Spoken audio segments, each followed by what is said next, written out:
गणित भाग 1 चा पहिला प्रकरण दोन चलातील रेषीय समीकरणाचा आपण अभ्यास बघत होतो। कालच्या तासामध्ये निरसन पद्धतीनं, आलेख पद्धतीनं आणि क्रेमरच्या पद्धतीनं एक सामायिक समीकरण कसं सोडवायचं याचा अभ्यास आपण केलेला आहे। आणि आज एक सामायिक समीकरणाचे उपयोजन कसं केलं जातं म्हणजे शाब्दिक उदाहरणे कसे सोडवायचे याचा आपण पहिल्यांदा अभ्यास करूया। मित्रांनो, शाब्दिक उदाहरण सोडवण्यापूर्वी हे शाब्दिक उदाहरण कोणकोणत्या संबंधी आपल्याला विचारतात आपण पहिल्यांदा ह्याचा अभ्यास बघूयात। सर्वप्रथम शाब्दिक उदाहरण वयासंबंधी असतात, अपूर्णांकाशी निगडीत प्रश्न विचारतात। कधी कधी प्रश्नामध्ये अंतर, वेग, वेळ या संबंधी सुद्धा प्रश्न विचारतात। कधी कधी आर्थिक व्यवहाराशी निगडीत प्रश्न विचारतात, भौमितिक आकृत्याशी निगडीत प्रश्न विचारू शकतात। यानंतर 2 अंकी 3 अंकी संख्या या संबंधी शाब्दिक उदाहरणे विचारतात। लक्षात आलं? आणखी एक महत्त्वाचा मुद्दा, हे शाब्दिक उदाहरणे सोडवण्यासाठी आपल्याकडे कोणकोणते कौशल्य असायला पाहिजे, कोणकोणते महत्त्वाचे मुद्दे आहेत। आपण काही मी मुद्दे काढलेलो आहे, कोणता भाग लक्षात आपल्याला ठेवायचा आहे त्या मुद्द्याविषयी आपण थोडीशी चर्चा करूया। चला, पहिलं महत्त्वाचा पॉइंट, हे मुद्दे नीट लक्षात ठेवा, अदरवाइज हे मुद्दे तुम्ही लिहून घेतले तरी सुद्धा छान होईल। पहिला मुद्दा हा, तुम्ही पहिल्यांदा प्रश्न वाचायचं, त्या प्रश्नामध्ये नेमकं काय काढायला सांगितलेले असतात। समजा सुमित आणि सुमीच्या वडिलांच्या वयासंबंधी प्रश्न असेल, त्यांच्याशी रिलेशन संबंध जोडून प्रश्न दिलेले असतात आणि त्या प्रश्नामध्ये शेवटी प्रश्न असा विचारला जातो तर त्यांची आजची वये काढा।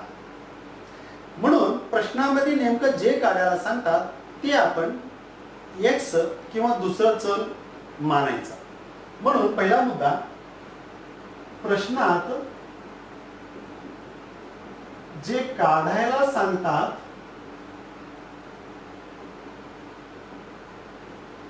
ते एक्स किंवा त्याऐवजी दुसरे चल वापरा। हा पहिला मुद्दा नीट लक्षात ठेवा। यानंतर दुसरा मुद्दा, आता कधी कधी लहान संख्या मोठी संख्या असा संबंध जोडलेला प्रश्न असतो किंवा आयताची लांबी आणि रुंदी वगैरे दिलेली असतात। अशा वेळेला जो घटक लहान असतो तो शक्यतो आपण एक्स मानायचा। म्हणजे लहान राशी एक्स किंवा दुसरं चल माना। हा दुसरा मुद्दा लक्षात ठेवा। आता तिसरा मुद्दा,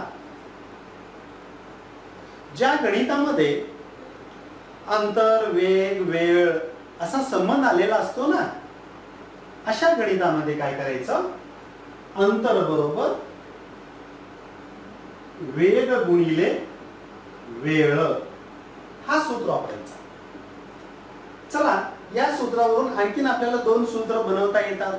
कसं? आता वेग इकडे ठेवा, म्हणजे वेग बरोबर अंतर छेद वेळ किंवा वेळ बरोबर अंतर छेद वेग। अशा पद्धतीने जसं की बटन दाबल्या दाबल्या लाईट लागते, तसं ते गणित बघितल्या आपल्या लक्षामध्ये पण ट्यूब पेटायला पाहिजे की आपण कुठलं सूत्र वापरायला पाहिजे। हे टेक्निक तुम्ही यूज करत जा। आता यानंतर कधी कधी अमुक सुमीचे वय अनिलच्या वयाच्या दुप्पट आहे, तिप्पट आहे वगैरे असा जेव्हा पटचा संबंध येतो तेव्हा जेव्हा गणितामध्ये पट म्हणलं जातं तेव्हा गुणाकार करा। हे महत्त्वाचा मुद्दा आहे। मी म्हणेन हे लिहून घेतलं तरी काय हरकत नाहीये, कारण हे मुद्दे लक्षात ठेवले की आपल्याला शाब्दिक उदाहरण सोडवायला सोपं जातं. म्हणून पट म्हणलं की आपण गुणाकार. आता दुप्पट म्हणलं की 2 गुणायचं, तिप्पट म्हणलं की 3 गुणायचं. पुढचं लक्षात आलं तुमच्या. यानंतर ने जास्त म्हणलं की आपण मिळवायला पाहिजे, बेरीज करायला पाहिजे, मिळवायला पाहिजे. ने कमी म्हणलं की आपण वजा केलं पाहिजे. आणि कधी कधी वाटणी केली जाते. अमुक काही फळे आहेत, एवढे विद्यार्थ्यांना, काही विद्यार्थ्यांना वाटले.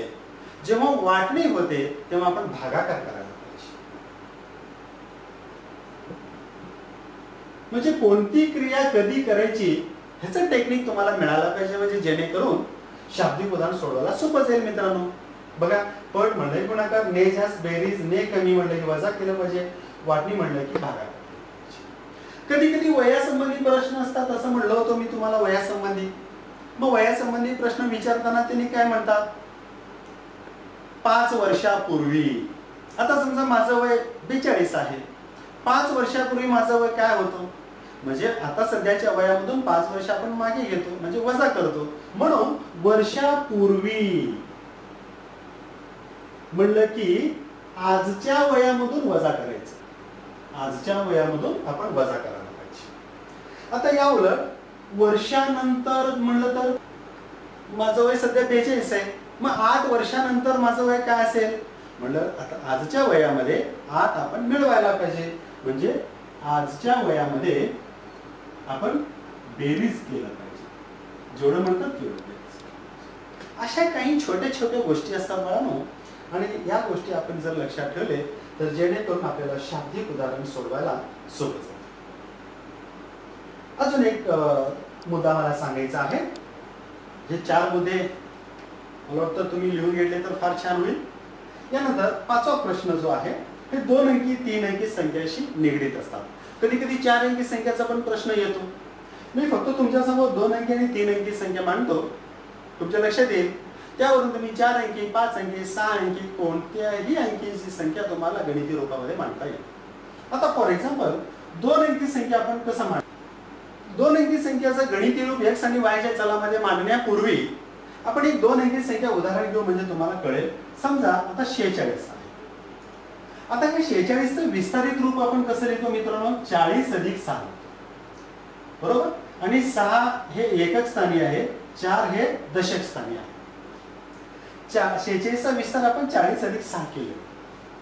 अजून एक 40 म्हणजे 4 गुणिले 10 आहे अधिक 6 आहे. म्हणजे हा एकक स्थानचा अंक, हा दशक स्थानचा अंक, त्याला आपण 10 ने गुणायचा. म्हणजे एखादी 2 अंकी संख्या मिळवण्यासाठी दशक स्थानच्या अंकाला 10 ने गुणून एकक स्थानचा अंक त्यामध्ये मिळवायला पाहिजे. मग तेव्हा आपल्याला ती 2 अंकी संख्या मिळते. मग चला, शाब्दिक उदाहरणामध्ये अशाच पद्धतीने 2 अंकी संख्या नमूद केलेली आहे. तिथं आपण कसं मानायला पाहिजे. आता फॉर एक्झाम्पल समजा तुम्ही एकक स्थानचा अंक x मानले आणि दशक स्थानचा अंक y मानले, तर 2 अंकी संख्या कशी तयार होते पहा बरं. आता तुमच्या 46 हे तुमच्या नजरेसमोर आलं की हे विस्तारित रूप तुम्हाला लिहायला सोपं पडेल. चला, तर एकक स्थानचा अंक तुमचा काय आहे, x आहे. यामध्ये आपण दशक स्थानचा अंक मिळवतो, पण नुसतं दशक स्थानचा अंक मिळवत नाही, त्याला कितीने गुणायचे, 10 ने गुणायचे. म्हणजे 10y अधिक x. हे 2 अंकी संख्या x आणि y चलामध्ये अशा पद्धतीने लिहायचं. हा, तुम्ही जर एकक स्थानी y मानले तर y इथं येणार आहे, दशक स्थानी x मानले तर x इथे येणार आहे. म्हणजे 10x अधिक y होणार आहे. तुम्ही जसं म्हणता तशा पद्धतीने इथं तुम्हाला इक्वेशन मिळेल, राशी मिळेल. आता यावरून 3 अंकी संख्या तुम्ही तयार करू शकता. पहा बरं, आता 3 अंकी संख्यामध्ये कसं कसं होईल बरं, एकक, दशक, शतक. म्हणजे इथं गुणायचं नाही, इथं 10 ने गुणायचं, इथं 100 ने गुणायचं. आलं लक्षात तुमच्या. मग हे टेक्निक जर तुमच्या लक्षात आलं, आता समजा एकक स्थानी x, दशक स्थानी y, शतक स्थानी z असे अंक आपण मानले. तर काय काय होईल बरं बघा बरं. 3 अंकी संख्या म्हणजे हे x होईल अधिक दशक स्थानी म्हणजे आपण 10 ने गुणायला पाहिजे म्हणून 10y होईल अधिक शतक स्थानच्या अंकाला कितीने गुणायचे 100 ने गुणायचे म्हणजे 100z होईल. ही झाली तुमची 3 अंकी संख्या आणि ही झाली तुमची 2 अंकी संख्या. मित्रांनो आतापर्यंत तुम्हाला मी जे जे सांगितलं हे सगळे व्यवस्थित जर तुम्ही लक्षात ठेवले तर कोणालाही शाब्दिक उदाहरण सोडवण्यासाठी अवघड जाणार नाही. म्हणून आणखीन 1-2 मिनिटं वेळ देतो. थोडीशी याची उजळणी करा. कोणत्याही घटकाचा अभ्यास करताना त्या घटकाला लागणारं साधन सामग्री म्हणजे प्रस्तावना पाया जर पक्का केलं असतं तर मग ते गणित सोडवायला सोपे जातील. पण शाब्दिक उदाहरणासाठी ह्या गोष्टी महत्त्वाच्या आहेत. हे फक्त कशा संबंधी विचारतात हे मी तुम्हाला फक्त जनरली सांगितलेलं आहे, परंतु लक्षात ठेवायच्या गोष्टी ह्या आहेत. म्हणून लक्षात ठेवा एकूण 5 मुद्दे मी तुमच्या समोर मांडलेलो आहे आणि हे जर तुमच्या लक्षात आलं तर आपल्याला शाब्दिक उदाहरण सोडवायला बिलकुल सोपं जाईल. कसं वाटलं मित्रांनो? तर चला हे मुद्दे आपल्याला सराव संच 1.5 मधील गणित सोडवण्यासाठी कसे उपयोगी पडतात आपण आता प्रत्यक्ष गणित सोडून पण अभ्यासूया.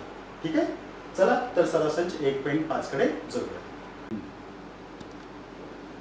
सराव संच 1.5 मधील पहिला गणित काय? पहिलं गणित वाचा. दोन संख्यांमधील फरक 3 असून मोठ्या संख्येची तिप्पट आणि लहान संख्येची दुप्पट यांची बेरीज 19 आहे तर त्या संख्या शोधा. मित्रांनो कधीही गणित सोडवताना पहिल्यांदा त्या गणिताचा अर्थ आपण समजून घ्यायचा. मी मागाशी तुम्हाला महत्त्वाच्या मुद्द्यामध्ये सांगितलं होतं तुम्हाला काय प्रश्न विचारलाय त्याला जर अंडरलाईन करा. त्या संख्या शोधा. आता त्या संख्या शोधा म्हणजे कोणत्या संख्या? तर इकडे जावं लागेल. तर मोठी संख्या आणि लहान संख्या. म्हणून इथे समजून घेताना आपण काय करायचं? मोठी संख्या आणि लहान संख्या समजून घ्यायचं. लक्षात आलं? तर म्हणून समजा मोठी संख्या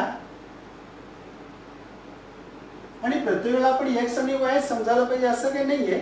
तर मी इथे काय करतो? मोठी संख्या m आहे,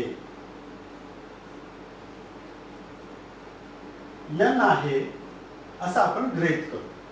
मोठी संख्या m आणि लहान संख्या n आहे. ओके. आता अटीनुसार समीकरण कसं तयार होते पहा बरं. दोन संख्यांमधील फरक 3 असून म्हणजे त्या दोन्ही संख्यांमध्ये फरक 3 आहे. आता फरक 3 आहे म्हणजे याचा अर्थ काय होतो? मोठ्या संख्येतून लहान संख्या वजा केले असता 3 मिळते. म्हणून पहिलं समीकरण काय मिळेल? म्हणजे दिलेल्या पहिल्या अटीनुसार मोठी संख्या m आहे, लहान संख्या n आहे, त्याच्यातला फरक किती आहे? 3 आहे. म्हणजे समीकरण काय होईल? m वजा n बरोबर 3. हे असं तुम्हाला दोन चलातील पहिलं रेषीय समीकरण मिळतं. समजलं? आता दुसरी अट. मग दुसऱ्या अटीनुसार काय होईल पहा बरं. 3 असून म्हणजे दुसरी अटीतून चालू झाली. मोठ्या संख्येची तिप्पट. मोठी संख्या कोणती आहे हो? m आहे. तिप्पट म्हणजे 3 कितीने गुणायला पाहिजे? 3 न. म्हणून दुसऱ्या अटीनुसार समीकरण काय मिळते पहा. दुसऱ्या अटीनुसार मोठ्या संख्येची तिप्पट म्हणजे 3m आणि लहान संख्येची दुप्पट. लहान संख्या कोणती? n. तिची दुप्पट म्हणजे 2n. यांची बेरीज म्हणजे ह्या दोघांची बेरीज किती आहे म्हणे? 19 बरोबर 19. दुसरी अट संपली. मग दुसऱ्या अटीनुसार अशा तऱ्हेने तुम्हाला दुसरं समीकरण मिळतंय. तर माझ्या पहिल्या तासामध्ये आपण बघितलं की दोन चलातील रेषीय समीकरण सोडवण्यासाठी तुम्हाला मी 5 अटी दिलेल्या होत्या. विरुद्ध पद असलं की बेरीज करायची, समान पद असलं की वजाबाकी करायची. त्या कोणत्या अटीमध्ये हे समीकरण बसतात पहा बरं. m आहे इथं 3m आहे, इथं n आहे, इथं 2n आहे, म्हणजे समान पद ही नाही आणि विरुद्ध पद ही नाही. मग काय करा, दुसरी अट लागू पडते. यापैकी कोणत्या तरी एका चलाचा सहगुणक समान करून घ्या. म्हणजे ह्या पहिल्या समीकरणाला तुम्ही 3 ने गुणलं की m चा सहगुणक समान होतो. जर 2 ने गुणले तर n चा सहगुणक समान होतो. तुमच्या सोयीसाठी मी सांगतो, समीकरण 1 ला 2 ने गुणा, म्हणजे 2 गुणिले m म्हणजे 2m वजा 2n बरोबर 3 गुणे 6. अशा तऱ्हेने तुम्हाला तिसरं समीकरण मिळतंय. मग दुसरं आणि तिसऱ्याचे निरीक्षण केले असता तुम्हाला विरुद्ध पद दिसतंय. इथं हे बघा, इथं ऋण 2n आहे, इथं धन 2n आहे, म्हणजे ह्या दोघांची बेरीज करा म्हणजे तुम्हाला m ची किंमत मिळते. मग m ची किंमत म्हणजे मोठी संख्या आपण m मानलेली आहे, म्हणून पूर्ण उत्तर लिहिताना कधी जे प्रश्न त्यांनी विचारलेलं असतं त्या प्रश्नाचंच आपण उत्तर द्यायचं. m आणि n च्या किमती काढायच्या नाही, कारण तुम्हाला m आणि n च्या किमती काढा म्हणलेले ना प्रश्नामध्ये. त्यांनी काय म्हणलेलं आहे, त्या संख्या शोधा. म्हणून त्या संख्या कोणत्या मिळतील त्या संख्या त्या समोर लिहायच्या. अशा पद्धतीनं आपण या समीकरणावरून मला वाटतं इथून पुढे तुम्हाला आता गणित सोडवता येतं असं गृहीत धरतो मी, कारण ह्याच्यापूर्वी मी पहिल्या तासामध्ये अभ्यास बघितलेला होता. पण तुम्ही परफेक्ट आहात. शाब्दिक उदाहरणामध्ये फक्त समीकरण कसं तयार करायचं याचा अभ्यास आपण बघूया, कारण की पुढचा गणित तुम्हाला सोडवायला येतंय असं गृहीत धरून मी आता सरळ संच 1.5 मधील दुसऱ्या गणिताकडे आपण जाऊया. आता सरळ संच 1.5 मधील दुसरं गणित पहा. कृती पूर्ण करायची आपल्याला, त्याला ऍक्टिव्हिटी म्हणतात. प्रश्न दुसरा आणि प्रश्न तिसऱ्यामध्ये अशा तऱ्हेचे गणित विचारतात, लक्षात राहू द्या. त्याला ऍक्टिव्हिटी बेस्ड आपण म्हणतो, कृतीयुक्त गणित. तर इथे कसं दिलेलं आहे, हा आयत आहे. आता आयत आहे म्हणताना तर आयताचे गुणधर्म तुम्हाला माहित असायला पाहिजे. काय काय गुणधर्म आहेत आयताला? सर्व कोण काटकोन असतात आणि आयताच्या सम्मुख बाजू एकरूप असतात. ही बाजू या बाजूला एकरूप असते आणि ही बाजू या बाजूला एकरूप असते. फक्त या आयताचं हे गुणधर्म जर तुमच्या लक्षात आलं, गणित सोडवायला बिलकुल सोपं जाईल मित्रांनो. इथे आयताच्या ह्या दोन्ही लांबी दिलेल्या आहेत, ह्या दोन्ही रुंदी चलाच्या रूपामध्ये दिलेल्या आहेत, संख्या न देता. तर काय प्रश्न काय विचारले तुम्हाला, x आणि y च्या किमती काढा. मग या समीकरणावरून x आणि y च्या किमती काढल्यानंतर त्या मग पुढे आणखीन प्रश्न विचारलेला आहे, माझे क्षेत्रफळ व परिमिती काढा. म्हणजे आयत बोलतो, आयत म्हणतो मी आयत आहे, हे चौकोन म्हणतंय की मी आयत आहे, माझी लांबी अमुक अमुक एवढी आहे, म्हणजे 4x वजा y आणि 2x अधिक y बरोबर अधिक y अधिक 8, रुंदी 2y आणि x अधिक 4 आहे. तर यावरून x आणि y च्या किमती काढा, तसेच त्या आयताचं क्षेत्रफळ व परिमिती आपल्याला काढायचं. मला असं म्हणायचंय, x आणि y च्या किमती काढल्या तर क्षेत्रफळ आणि परिमिती काढायला आपल्याला बिलकुल सोपं जाईल. पण यासाठी आपल्याला त्या भौमितिक आकृती म्हणजे आयताच्या गुणधर्माचा अभ्यास असावा. तर आता यावरून समीकरण कसं मिळतंय पहा.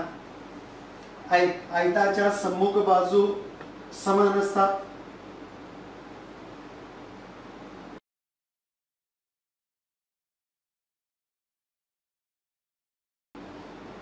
म्हणून ही लांबी दोन्ही लांबी समान, म्हणजेच 4x वजा y बरोबर 2x अधिक y अधिक 8. 2x अधिक y अधिक 8. तर आता यामध्ये आपण काय करूया, हे ax अधिक by बरोबर c या रूपात मांडून घेऊया. म्हणजे म्हणून जे स्थिर पद आहे ते फक्त आपण उजवीकडे ठेवूया, बाकी सगळं इथे जे चल आहे दोन्ही चलयुक्त पद आहेत त्यांचं पक्षांतर करूया. म्हणजे हे समीकरण असं मिळेल, 4x वजा y धन असलेलं ऋण 2x आणि ऋण y. म्हणून आता 4x मधून 2x केले की काय राहतंय, 2x राहतं. ऋण y ऋण 2y बरोबर 8. कळलं? अशा तऱ्हेने हे पहिलं समीकरण मिळालं. आणि यामधून 2 सामाई निघतो, मग 2 ने भागल्यानंतर हे समीकरण तुम्हाला x वजा y बरोबर 2 8, म्हणजे 2 ने भागलं काल आपण असले गणित बघितलेलो आहोत. म्हणजे तुम्ही समीकरण एक हे पण घेऊ शकता, हे पण घेऊ शकता. आता काय करू, ह्या रुंदीवरून आपल्याला दुसरं समीकरण मिळतंय. मग तेव्हा हे घ्यायचं की हे घ्यायचं आपण तेव्हा ठरवूया. का की तिथं काय मिळतं ते बघूया. म्हणजे विरुद्ध पद समान पद इथून मिळत असेल तर हे समीकरण आपण निवडूया. म्हणून तोपर्यंत कोणतं समीकरण घ्यायचं हे आताच डिसिजन घ्यायला नको.